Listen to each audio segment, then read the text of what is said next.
So I'm going to quickly talk to you about your identity. Your identity's this thing. I use an iceberg because iceberg is, how much of the iceberg can we see? Yeah, only a small amount, can't we? Only 10% or 15% of the iceberg. The rest is where? Under the... And people are the same. We can only see sort of 10% of the person. The rest is all inside. So that 10% we see is what? What is it? Everybody, the 10% we see is their behaviour, which is their actions and decisions. That's what we see. But they're all driven by what? What drives your behaviour? Fear. Yeah, your beliefs. What else? What else? Conditioning. Your conditioning, yeah, or your identity, what I call your identity. So your identity drives your values. So if your identity is that I am a money magnet, well, your values is that money is okay. And I've been saying for years, I am a money magnet. Now, I stole that from Dr. Reverend Ike. Have you heard of him before? Dr. Reverend Ike. I think he says his brain is magnetised to attract money or something into his life, big long thing, but I just shortened it and said I'm a money magnet. I'm a money magnet. Money loves me and I love money. And I'm okay with that. And you've got to be okay with that. I attract great people into my life. That's just who I am. So your identity drives your values, that then drives your beliefs, which then change your skills. So if your identity is that I suck at sales, what's your values going to be around sales? Yeah. And if your beliefs are then affected and say I can't do sales, what's your sales skills going to be like, good or bad? Yeah. And so we can actually start to mould this. Now, this has been moulded in you for many years. Based on all the things that have happened to you in your life, your identity is moulded into you over a period of time. And in fact, most of it is done in the first 5 years of your life. And unfortunately, we see our parents do things that affect the way we think today as we grow up. Things like getting angry at salespeople that are knocking on the door. That teaches us that salespeople aren't nice people. Hanging up on telemarketers that rung up at home.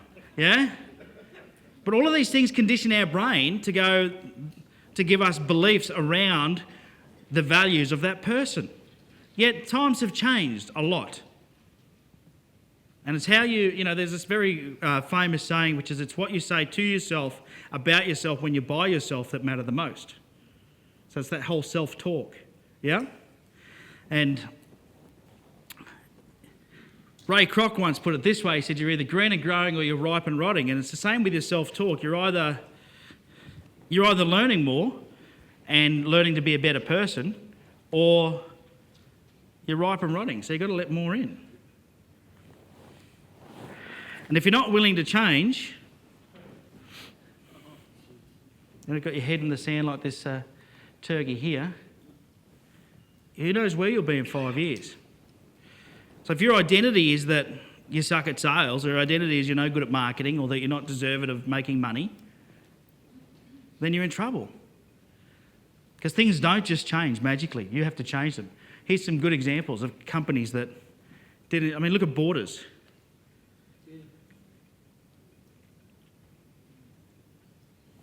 What about Kodak's a great story. Do you know what Kodak actually discovered? Digital photography.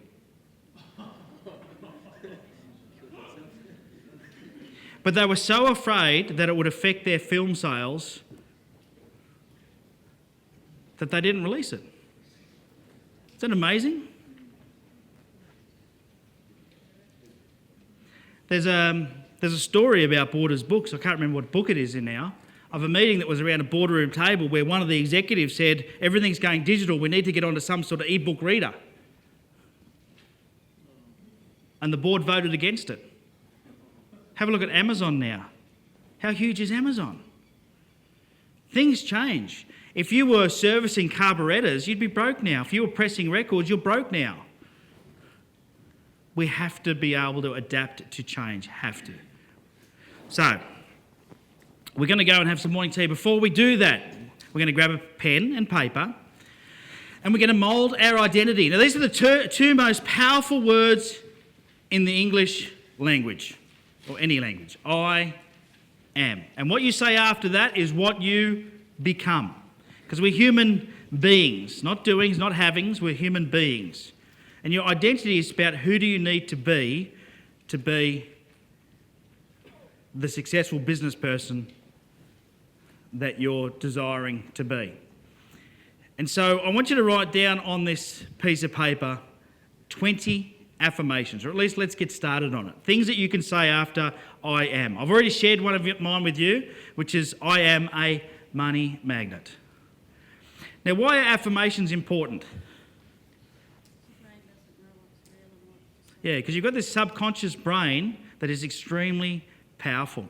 And as soon as you say, I want to be successful, your brain assumes you don't have it.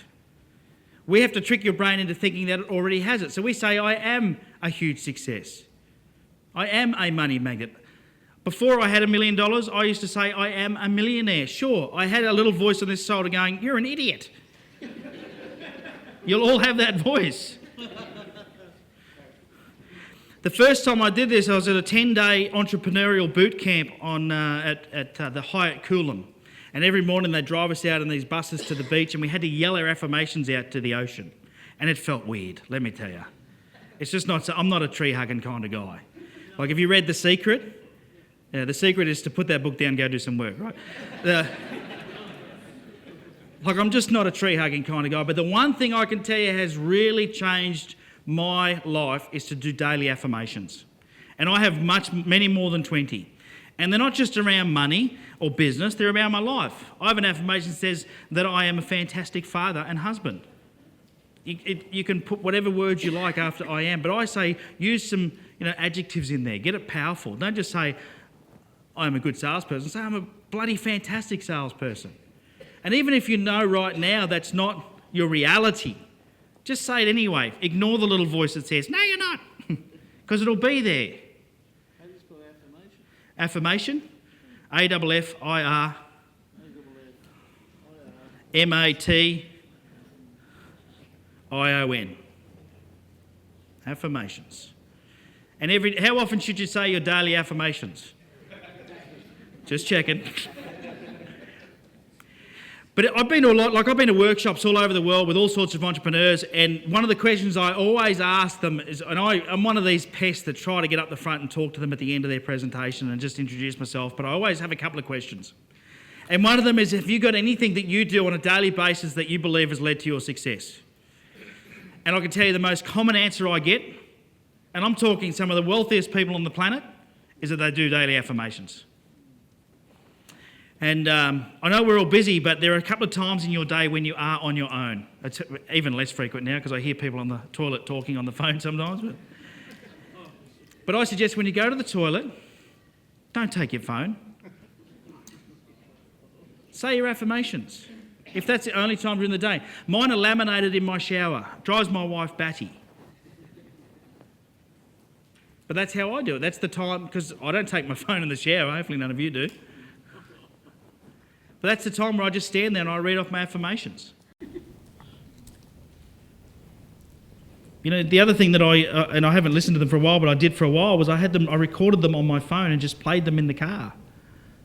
No one else there to listen. I just did the affirmations along with the recording. So write down at least 20 things. Give you a couple of minutes to do that and then we'll go and have some morning tea. So you at least get started on your list.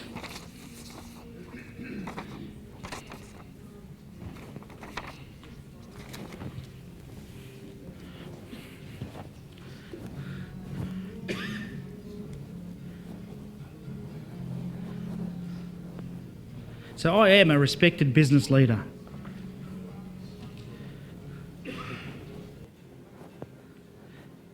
I am an authority in my industry. People respect and look up to. I am a sensational husband and lover to my wife. I am a positive and influential person in my community.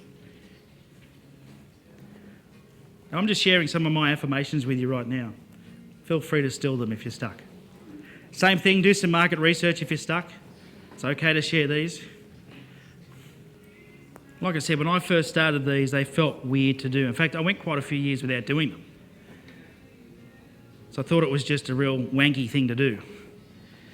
But the one thing I learnt was, it is what you say to yourself, about yourself, when you're by yourself, that matters the most. You were born to be brilliant. And even if you think about the attributes of a successful person, that'll help you start to think about who you need to be.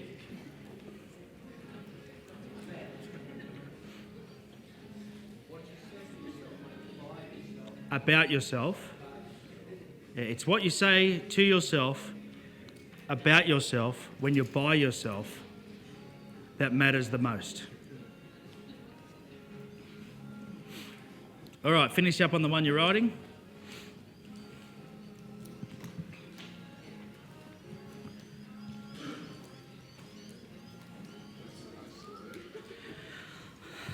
All right.